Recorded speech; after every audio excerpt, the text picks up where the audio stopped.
As a middle school student, I was pretty horrible. I just basically did not believe that I was smart. It was an opinion shared by all my classmates and teachers. I was the butt of all the jokes about anybody being stupid. And I didn't like it very much, but I tried to pretend like I didn't care.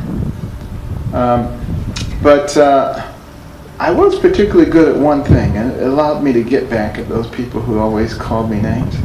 I was very good at getting other people kicked out of class, because what I would do is I would study my classmates, figure out what made them really, really angry, and then I would just irritate them until they were about to explode. But I would never push the last button to make them explode until we were in class and the teacher was nearby. And when I would do it, they would explode, the teacher would kick them out, and I would say, yeah, this is great. Because I wouldn't be the only one who didn't learn anything that day. But there was this one girl in class. And you all know this girl, Miss Goody Two Shoes. Some of you probably her. I mean, everything perfect, pristine, made everybody else look like a total jerk. I said, wow. Wouldn't it be great to get her kicked out of class? There was only one problem. She was cool, calm, collected. You couldn't get under her skin no matter what. But I was persistent. I kept searching. I finally figured out what made her angry. And I got to tell you, the steam was coming out of her ears. She was about to explode. But I didn't push the last button until we were in class. Lo and behold, she sat right down in the seat in front of me. I said, the Lord is good. And as the teacher approached, I pushed the last button. I started irritating her, but she didn't explode. She just quietly turned around and said, you and me on the playground at recess. So that didn't work out all that well. You know, I became a brain surgeon and she became a professional wrestler. But I did stop bothering people after that.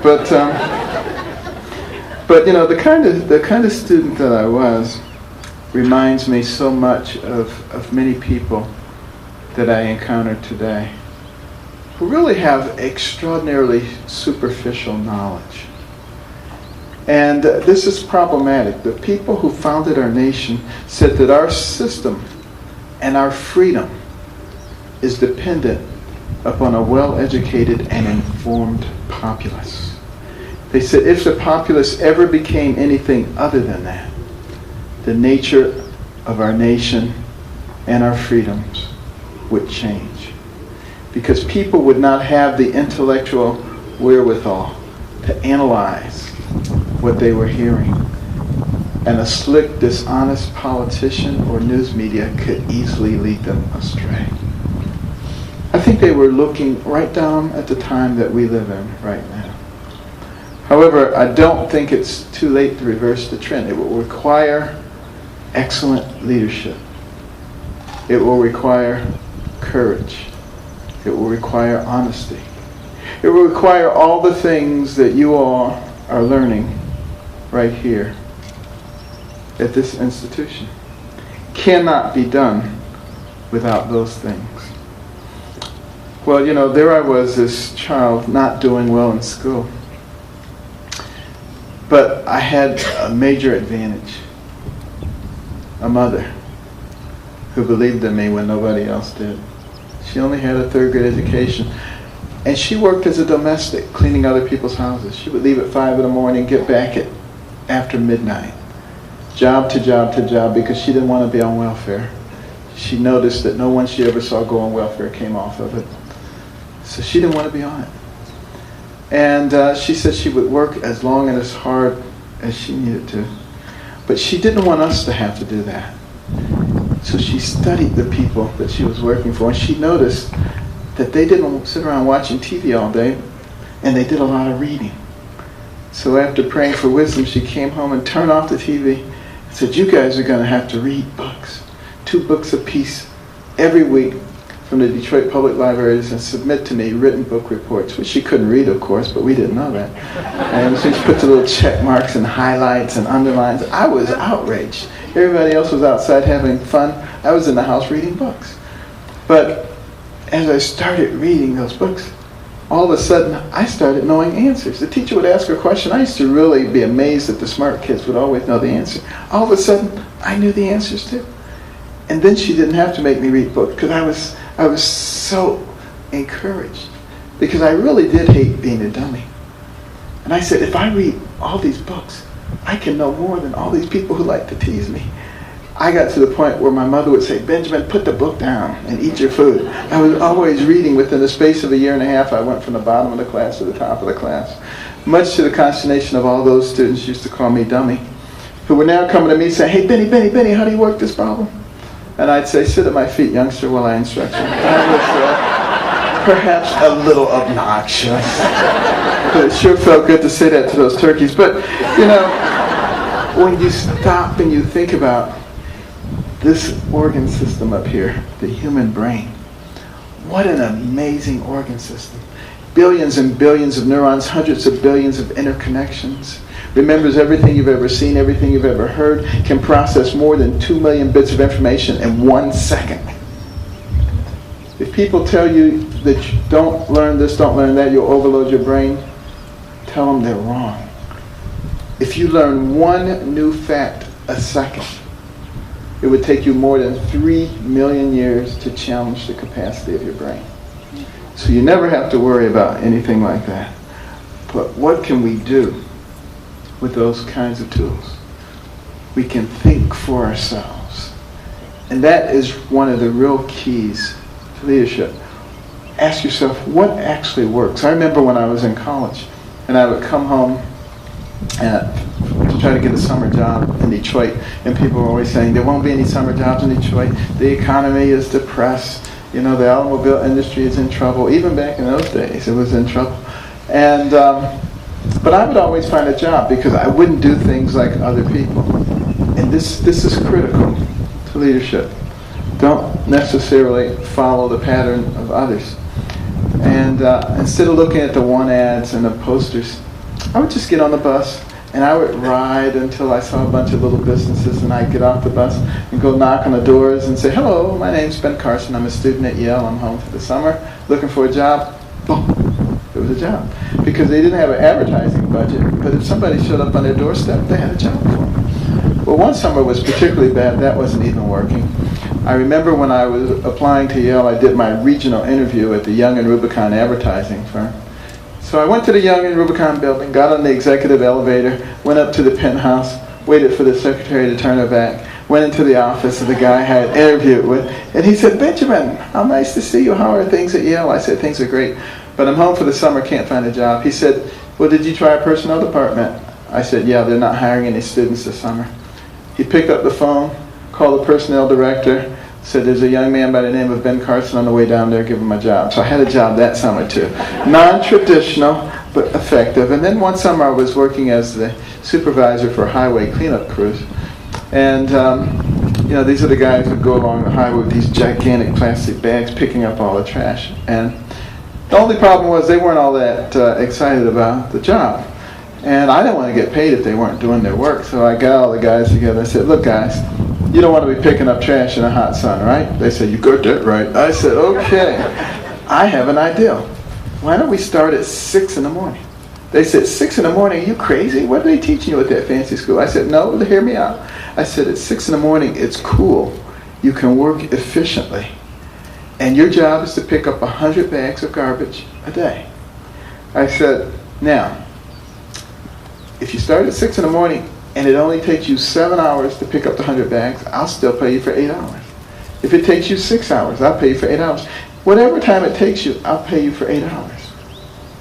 You have never seen people work like this before. I mean, by 8 a.m., they would have 200 bags of garbage, whole stretches of highway cleaned up, and the people who ran the program were just flabbergasted. They said, Carson's crews are amazing, but we never see them. But the interesting thing is, they got twice as much work done as anybody else. It was a win-win situation. And, you know, that's really what good leadership is about, being able to visualize what is the actual goal. What is it that you're trying to accomplish? And it makes all the difference in the world. And that helped me, you know, in my medical career as well. My medical career was filled with controversy because, I looked at the patients, I looked at what the issues were, and didn't listen to the people who said you can't do that. I remember when I went to the first international conference on human achondroplasia in Rome, and all the world geneticists were talking about the fact that the achondroplasia, the most common form of dwarfism, 7% of them died in infancy. And the reason they would die spontaneously is because there was compression of the brainstem by bone at the base of the skull. And when people would try to go in and decompress it, it would put more pressure on the area, and there was a lot of morbidity and mortality. So when it came my turn to talk, I started talking about a new procedure we had developed at Hopkins to decompress that area using high-speed drills without putting any pressure on the area. They were outraged.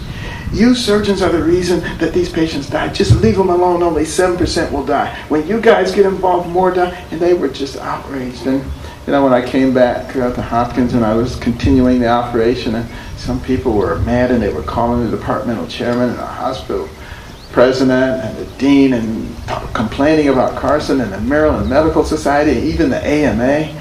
By that time, I had accumulated a large enough cohort of patients to reveal that not a single one of them had died. And that resolved the problem. And that's one of the good things about medicine. People actually look at evidence as opposed to politics. But interestingly enough, it doesn't mean that, our country's in a lot of trouble right now. It doesn't mean that logic and common sense have abandoned us. It simply means that we're lacking leaders with logic and common sense and with courage. And this is what I hope many of you will do. It doesn't matter whether you go into politics, medicine, law, education. Those characteristics make a tremendous difference. And learning how to work with other people and learning not to be manipulated. Right now, our society is being manipulated, and people believe that they're enemies. And we, the people, are not each other's enemies. And that really is the theme of my latest book, One Nation. Our strength lies in our unity. And we can't be manipulated by all those people who drive wedges into every little crack so that there's a war on everything. There's a war on women, racial wars, age wars, income wars, you name it, there's a war on it. And we must reject those kinds of ideas because they will destroy our nation. A wise man once said, a house divided against itself cannot stand. Never has stood, never will stand. But we have to be smarter than that. And if somebody disagrees with you, it doesn't make them your enemy. In fact, you can learn a lot more from somebody who disagrees with you than somebody who agrees all the time. And I always say, if two people agree about everything, one of them isn't necessary. And everybody is necessary, so we just need to reject that ideology. And finally, to be able to just think big. Each one of those letters means something special. The T for talent, which God gave to every single person. And not just the ability to throw a ball or sing a song, but intellectual talent. And we must begin to emphasize that once again. There was a time in our nation where it was at the pinnacle of things that we valued. We must bring it back there once again. The H is for honesty. If you lead a clean, honest life, you don't put skeletons in the closet. They won't come out to haunt you later on. Makes all the difference in the world, particularly if you end up in a public arena, because people will be looking for skeletons. The I is for insight, which comes from listening to people who've already gone, where you're trying to go learn from their triumphs, learn from their mistakes. The N is for nice. Be nice to people. Because once they get over their suspicion of why you're being nice, they'll be nice to you. And you get so much more done when you're being nice and they're being nice. And, if you're a Democrat, be nice to a Republican. If you're a Republican, be nice to a Democrat. Because the fact of the matter is, we're not that different. And we allow the manipulators to make us think that we're different and to take things that should